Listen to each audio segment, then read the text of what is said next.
Breaking right now, the outrage, the disgust coming from Buckingham Palace is actually at another level. These are not the usual words you hear briefed via King Charles and Prince William, like F you, Meghan, and stop gaslighting us, Prince Harry. But that is how angry, quite rightly, the palace is after Prince Harry made a succession of claims to the British Bashing Corporation about his security, including claiming that members of the royal family and members of the political elite actually wanted to put him at risk, and that as a result, it was, in his words, quote, an establishment stitch-up. Watch. I have had it described to me, once people knew about the facts, that this is an good old-fashioned establishment stitch-up, and that's what it feels like. Absolute joke. So not a surprise that the British public and actually all of the mainstream media have finally had enough. The Mail on Sunday splashing on this bombshell new poll that says the public now feel exactly how I have for many years. Just strip them of their HRH titles altogether. Let me bring in my superstar panel now. Alex Phillips and Henry Bolton. Henry, you are obviously a security and defence expert. Do you believe at all what Harry is saying? Because if this were true, if what he was saying to the BBC were actually true, that would be an extraordinary turn of events, that members of Harry's own family, his father and brother, were conspiring with the British government and the British security services to put him at risk because for some reason they want to take him out. It's nuts, isn't it? But let's be blunt here. You've got Queen Elizabeth calmly continuing her duties during assassination attempts. King Charles, literally targeted by extremists, never once ran to the press to cry victim. And Princess Anne? She fought off a kidnapper without flinching. And then, there's Prince Harry. This man has turned his royal birthright into a global pity tour. And instead of embodying that famous British resilience, he gives interviews from a mansion in California whining about emotional trauma. It's not just tone deaf, it's embarrassing. It's absolutely nuts, Dan. I've worked with the security services. I've worked with the police. I know people who've been in close protection for the Metropolitan Police and other police forces. It is nuts. And Harry, if you happen to be listening, which he's probably not, look, have a cup of coffee and take a holiday and think about this seriously, because you are talking absolute rubbish. The fact of the matter is that there are very few members of the royal family who get full-time protection. It is provided to working royals on a case-by-case basis, depending on what what events they're attending and so on. But the idea that he's in any way different is absolutely false and wrong. And the idea, I mean, the king has, his audience with the Prime Minister, and there are contacts at all sorts of levels of government, including security.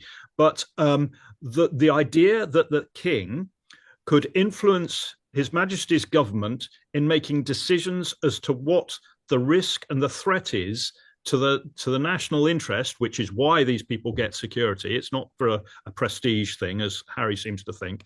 The idea that the king could really influence that is for the birds. The government and the security services make the decisions on that, not the king. Although, in theory, I suppose he could order that it happen, but I think... yes, but he wouldn't. Number one, he wouldn't. And number two, it's nuts to suggest that he would. Now, Alex Phillips, in terms of this poll, right, I'm not surprised the British people have had enough. And I just want to show you something before you weigh in. So Meghan's Mole posted, King Charles should grant Prince Harry's wish since he hates the UK so much and considers California home. And they actually put together a bit of a compilation showing that Prince Harry for some time has actually had disdain for his own country. So Alex Phillips, just go. Just go. Yeah. Like, why are you coming back? You don't want your father to see his own grandkids. You don't want your grandkids to come to the country at all. Why do you want them in the line of succession? Why do you want to keep on using your royal titles? Just go. And I'm sorry, I know he's going through so much at the moment, Alex, with his health. But I think Charles needs to listen to his eldest son now, William, who says, when I become king, they're out. The titles are stripped. Everything's gone. Who cares if it needs an act of parliament? It would actually probably be one of the most popular bills in the public to ever go through parliament, right? Surely it's time, Alex.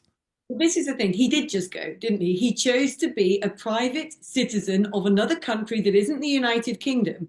And it may have escaped Harry's attention because I don't think he's particularly bright.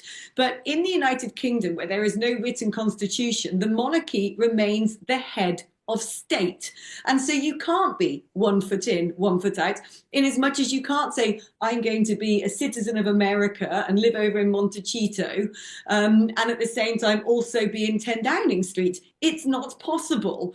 And so when these debates are happening in the courts of law and the highest judges of the land are saying, look, this is the legal implication of what you are demanding, which is essentially to hire the police in the United Kingdom and ask them to bear arms where normally they do not do so, you're essentially setting a case precedent for Beyonce to do that, or Taylor Swift, or Kanye West, or whoever else might say, I'm a high-profile citizen and there's a grudge against me, the Ayatollah of Iran. You know, you cannot say, just because I was born into this family, I deserve this, when you've chosen to leave that institution. Now, I have some sympathy in as much as Harry didn't ask to be born a royal and have, you know, a childhood in a fishbowl with the terrible thing that happened to his mother and all of the psychological consequences therein.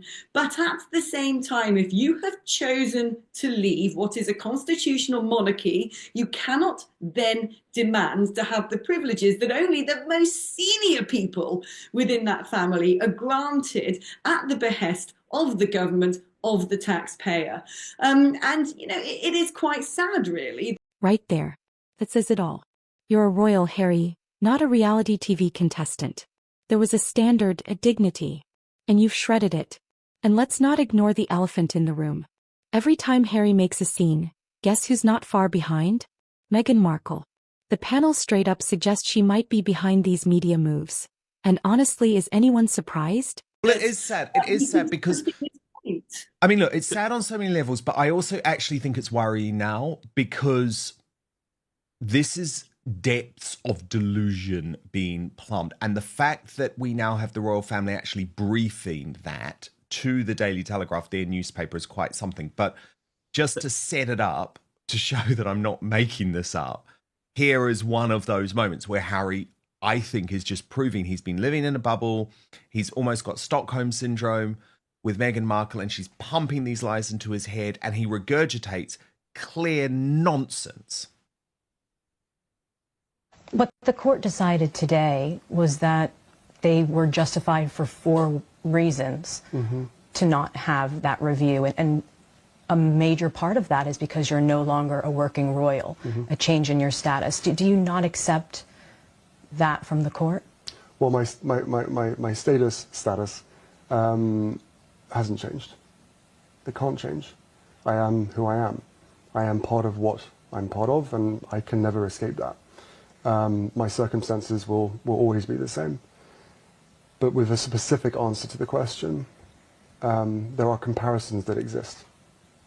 And again, I have to be careful what I say, but I think it would be quite shocking for the British public and the public at large to understand or know that, in fact, many people do know this, that people who leave public office receive lifetime protection, regardless of whether there are threats or risks to them.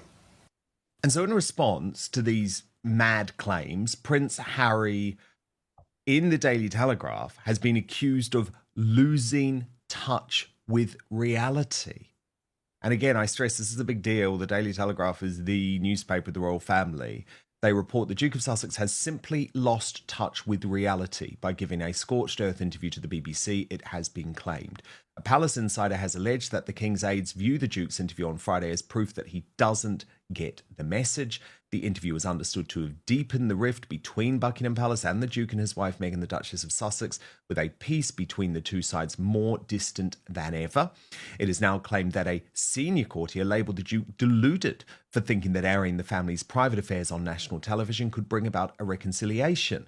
The insider said Harry has simply lost touch with reality. The man doesn't get the message. His father has avoided all his efforts for the last few years to speak on the phone or try to get messages to him through various circles. This TV moment shows his desperation and refusal to accept any responsibility for attacks on the royals' attempts to undermine the institution and vicious claims about racism and bullying. One of Charles's team labelled him deluded for thinking a media interview quite clearly poking at his father and brother could force any talks. They added if Harry reckoned going scorched earth was a clever move, he was foolish. The insider also said the irony of the Duke using the media to seemingly criticise the royal family was not lost on the palace. The very arena of the media, which he has bemoaned for years, is the same platform he utilises to seemingly hurt his father by saying things like Charles may not be long for this world, as well as other disrespectful accusations. The irony is not wasted on anyone within courtier circles and senior royals, which means Prince William and Prince Harry. This whole victimhood strategy feels like something cooked up in a PR war room. Let's distract from the real issues. Let's keep the narrative about how they are always being attacked. Classic misdirection. Here's where things take a dark turn. The BBC aired this soft-focus Harry interview right in the middle of major election coverage. An election where Reform UK had a big win. Coincidence? The panel doesn't think so. According to these experts, this wasn't journalism. It was a cover-up. They even called the BBC the British bashing corporation. That's not just a dig. It's a warning. People are waking up to how media manipulates the news cycle. And this right here is the core of the issue. And Henry, I'm really interested actually too about the fact that Harry just seems to be everything that we don't want a royal to be. Because we know that working royals have gone through serious security threats in the past, but they do not talk about it. It's that keep calm and carry on situation. And I was really struck by this post on X from Fee over the weekend, who posted this directly to Harry. She called him H because that's what Meghan calls him. And she wrote, H, take a look here at your late grandmother on a 19-year-old horse, Burmese, when 6 shots were fired at her from a man in the crowd. She remained incredibly calm, managed to keep her horse in check, and just carried on as if nothing had happened. You obviously didn't inherit her stoic, brave, courage in adversity gene, preferring to sulk and whine and complain because you're unreasonable and imagined demands aren't being met. You aren't fit to lace her boots. And it is just worth looking at that incredible historic moment where this assassination attempt did take place against the Queen. Look at her. A little pat and on we go.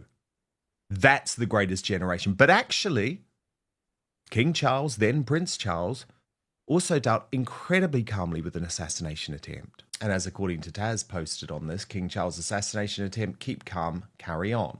Princess Anne actually fought off her gun-wielding would-be kidnapper who'd already shot 2 people and yelled, not bloody likely, when he asked her to let him in the car to grab her. She still doesn't have 24/7 security. And I think it is so important to just look at those moments of history and contrast the behaviour of those royals with Harry. Henry Bolton, I mean, it couldn't be any more extreme. It couldn't. And Dan, thank you for bringing up those 3 examples, because it illustrates not only the gulf between the senior members of the royal family and Prince Harry, but also really the sort of stoicism that I think this country has been in the past famous for. And I think that we should rediscover, but that's a different topic perhaps. Look, Harry has been around the royal family for long enough and around police protection for long enough and served in the armed forces for long enough to know the things that we are talking about. Delusional, yes, but why? And I'm going to stick my neck out here. And I think he's got issues. He's the younger brother. It's happened before where the younger brother to the heir to the throne has felt a little bit sidelined, although they're not. But I get all of that. But generally they work through it. In this case, Harry has fallen in with Meghan Markle, and I have to say, that this comes across to me as a little bit. I wonder how much she's pulling his strings. Oh, totally. Totally Is. She absolutely is. A bit more blunt than me, but I think she's been a narcissist who is in this for herself. And I think that he is being fed these lines. Well, when you do this interview, you need to say this, and you need to tell your father that, and you need to take this to court because this is wrong and that's wrong, and we should have this and we should have that, and you should have such and such. I think that's a lot of that. He's vulnerable anyway, as I say, but I think that that's probably the cause behind this. And I would say to Harry, you held your mother's commission in the armed forces. You have come from a long line of people who have stood by this country thick and thin.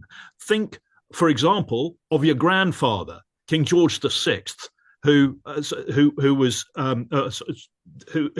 great grandfather, who was an ill man and still did what his duty. Your grandmother, the same thing. Your father is doing much the same thing.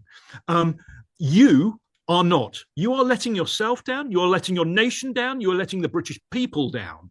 And you need, if your wife is actually telling you to do these things, you need to face that reality. It's going to be difficult for you, but you're going to have to do the right thing, or you're going to be pilloried for it for the rest of your life. While everyday Brits are worried about potholes, immigration, and local governance, the BBC is obsessed with elite drama from California. The panel calls it what it is: media elitism. The disconnect couldn't be more obvious. Reform UK's rise was a message. And the BBC's response? Pretend it didn't happen. Focus on the royals instead. Why? Because it's safer than facing the political storm that's brewing. Very well put. Alex Phillips, can I just make, we'll just ask you a final thing on this, because there was some outrage that the BBC, the British Bashing Corporation, used this interview to push Reform UK's big political win off the top of the news agenda on Friday. Ian Dale posted on X, on a day of huge political news, the BBC News at 10 leads with an interview of Prince Harry by someone who isn't even from the BBC. I wonder how much they paid for it. The first 12 minutes of the programme was devoted to a quite astonishing news judgment. And Dan Hodges added, BBC dropping that explosive Prince Harry interview slap bang into the middle of the local election results day is a strange editorial decision, and one that will delight number 10.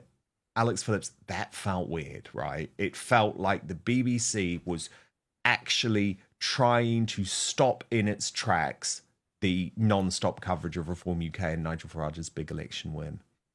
I wouldn't give the BBC so much credit to think there was a strategy behind it. I think what it serves to show is, and I got this when I was touring the news studios on Friday, being asked to give commentary on those local election results, which is they still talked about everything in the framework of the two legacy parties, looked at reform as a sort of aberration, a protest vote. You've got in the BBC a corporation that is entirely staffed by metropolitan elites who probably don't give a fig about local elections, frankly. They don't care about potholes in the road. They don't care about how local communities feel about immigration. They don't care or notice that there is this huge tidal wave of change, not just engulfing Britain, but that has engulfed Europe. They still look on results that have taken place. I mean, Romania today, for example, what's gone on in the AfD in Germany. I mean, across Europe, across the West as a whole, they still think it's some sort of strange blip that can be explained away and ignored. And most people there are so snooty that we've got this brilliant exclusive with Prince Harry. Isn't it great? We've got him talking about stuff from California. Yeah, that's our lead story. We're going to run with that, because who cares about local elections? Not many elections were happening. Most have been cancelled. Again, the BBC never actually offered any comment on the fact that we're living in a country that has offered sitting councils to not have to face the ballot box. I mean, what does that say about democracy? But this is just the way these people's brains are wired up. You know, it's all about the dinner party discussions. It's not about what matters to Mr. and Mrs. Jones on the street. I don't think there's a strategy. I don't think they sat there and thought, I'm going to push down the local election results to the bottom of the run order. They're just thinking like all of their cohort think. Very well put. Do you agree, Henry? I absolutely agree. And this has gone on for years now. It's gone on for at least 2 decades, I think, and it has just grown deeper and deeper.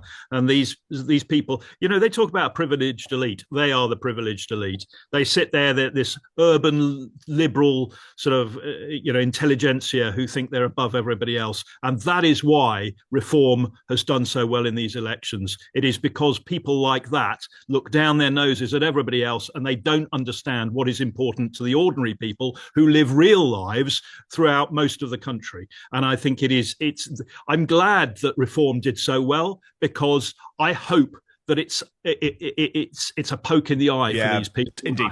At the end of the day, this isn't just about Prince Harry embarrassing himself. It's about betraying the role he was born into. A role that demands grace, not grievance. Leadership, not lawsuits.